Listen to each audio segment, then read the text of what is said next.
Hey everyone, in this video we will see about the basic terminologies related to obstetrics. So when the fetus is inside the uterus, तब हम लोग को कौन कौन से terminologies के बारे में पता होना चाहिए. So first, lie, attitude, presentation, presenting part, denominator, position. ये सारे टर्मिनोलॉजीज हैं जिसके बारे में हमको पता होना चाहिए ताकि हम फीटस का जो हेल्थ है उसको हम अच्छे से पता कर सकें. First one is lie. Lie refers to relationship of long axis of fetus to long axis of centralized uterus और maternal spine. मतलब जो बच्चे का लॉन्ग एक्सिस है वो मदर के यूट्रस के कौन से पार्ट से इंटरेक्ट कर रहा है उसको हम लाई बोलते हैं. इन लॉन्गिट्यूडनल लाई हम देख सकते हैं कि ये जो फीटस का लॉन्ग एक्सिस है वो मदर के जो यूट्रस है उसके लॉन्ग एक्सिस के पैरेलली है, तो इसको हम लॉन्गिट्यूडनल लाई बोलेंगे. पिक्चर बी में हम देख सकते हैं कि जो बेबी है वो ऑब्लिकली है पोजीशन, पर ऑब्लिकली वो है फिर भी जो मदर का यूट्रस है वो भी ऑब्लिक है, तो ऑब्लिक यूट्रस में ऑब्लिक बेबी है, इसलिए हम इसको भी लॉन्गिट्यूडनल लाई बोलेंगे क्योंकि दोनों पैरेलली हैं एक दूसरे के साथ. अब ऑब्लिक लाई में हम देखेंगे कि बेबी ऑब्लिक है पर जो यूट्रस है वो सीधा था, पर बेबी उसमें ऑब्लिक लाई हो रहा है इसलिए हम उसको ऑब्लिक लाई बोलेंगे. इन ट्रांसवर्स लाई जो यूट्रस है उसके रिलेशन में जो बेबी है वो परपेंडिकुलरली लाई हो रहा है, मतलब वो परपेंडिकुलर पोजीशन में 90 डिग्री पे है, इसलिए इसको ट्रांसवर्स लाई बोलते हैं. तो हम लोग 3 टाइप्स के लाई देखें, longitudinal lie, oblique lie and transverse lie.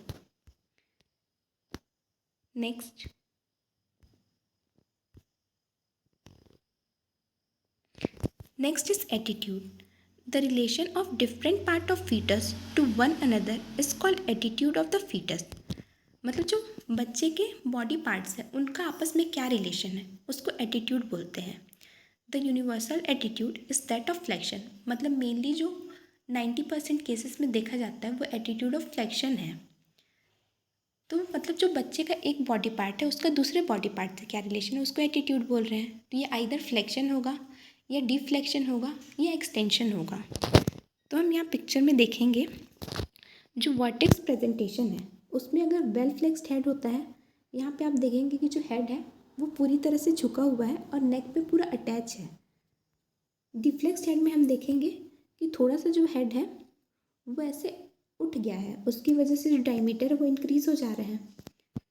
Next brow presentation में हम देखेंगे कि बहुत ज़्यादा मार्क डिफ्लेक्शन है, मतलब डिफ्लेक्स हो रहा है, तो जो उसका ब्रो है वो प्रेजेंटिंग पार्ट बन के सामने आ रहा है. फेस प्रेजेंटेशन में हम देखेंगे कि हाइपर एक्सटेंशन है, मतलब बच्चे का हेड जो है वो बहुत एक्सटेंडेड है जिसकी वजह से वो फेस प्रेजेंटेशन को मतलब उसकी वजह से फेस प्रेजेंटेशन हो रहा है, तो ये एटीट्यूड कहलाता है. नेक्स्ट हम देखेंगे प्रेजेंटेशन क्या होता है. So presentation is the part of foetus which occupies lower pole of the uterus. मतलब बच्चे के बॉडी का वो पार्ट जो यूट्रस के लोअर रीजन में आ रहा है, मतलब बर्थ कैनाल में वो पहले आएगा, तो उसको हम प्रेजेंटेशन बोलते हैं. मेनली हम 2 टाइप्स के प्रेजेंटेशन यहाँ पे देख रहे हैं, सिफेलिक प्रेजेंटेशन और ब्रीज प्रेजेंटेशन.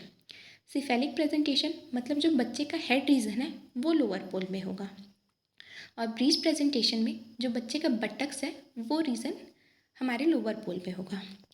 इनके भी फर्दर सब टाइप्स हैं. सिफेलिक प्रेजेंटेशन के अंदर बहुत सारे सब टाइप आते हैं जैसे कि vertex presentation, brow presentation, face presentation.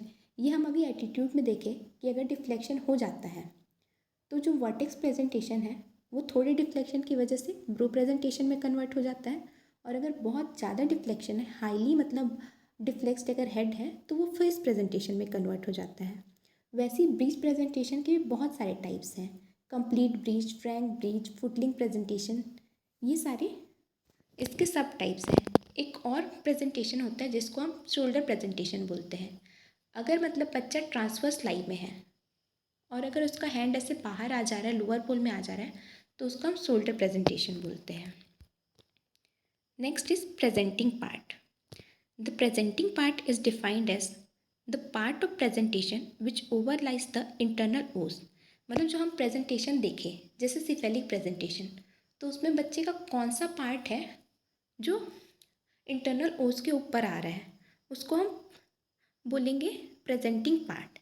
जैसे कि 10 इंसिफेलिक प्रेजेंटेशन, अगर सिफेलिक प्रेजेंटेशन है तो कौन कौन सा प्रेजेंटिंग पार्ट हो सकता है? तो सबसे पहले वर्टेक्स हो सकता है, जो कि मोस्टली होता है। अगर पूरी तरह से फ्लेक्शन का एटीट्यूड मेंटेन है तो जो पार्ट आएगा वो वर्टेक्स आएगा, मतलब ऑक्सीपुट पहले बाहर आएगा। और अगर डिफ्लेक्शन हो गया है, अगर माइल्ड डिफ्लेक्शन है तो ब्रो प्रेजेंटेशन होगा, और अगर हाईली डिफ्लेक्स्ड हेड है तो फेस प्रेजेंटेशन होगा।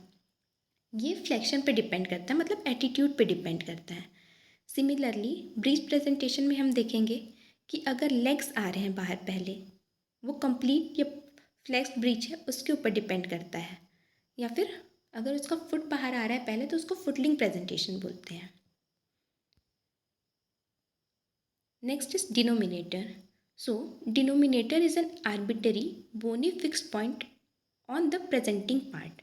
मतलब अभी हम लोग देखें प्रेजेंटिंग पार्ट क्या होता है, तो हर प्रेजेंटिंग पार्ट का एक बोनी पॉइंट होता है जो फिक्स होता है। मदर के यूट्रस में जाके वो फिक्स हो जाता है, तब हम बोलते हैं कि हेड का फिक्सेशन हो गया, क्राउनिंग हो गया है, तो उस पार्ट को हम डिनोमिनेटर बोलते हैं। तो जब वर्टेक्स प्रेजेंटेशन होता है तो उस टाइम पे जो डिनोमिनेटर है, मतलब जो बोनी पार्ट है, वो ऑक्सीपुट है। मतलब हेड वाले रीजन में अगर पूरा फ्लेक्शन मेंटेन्ड है तो ऑक्सीपुट सबसे पहले आएगा।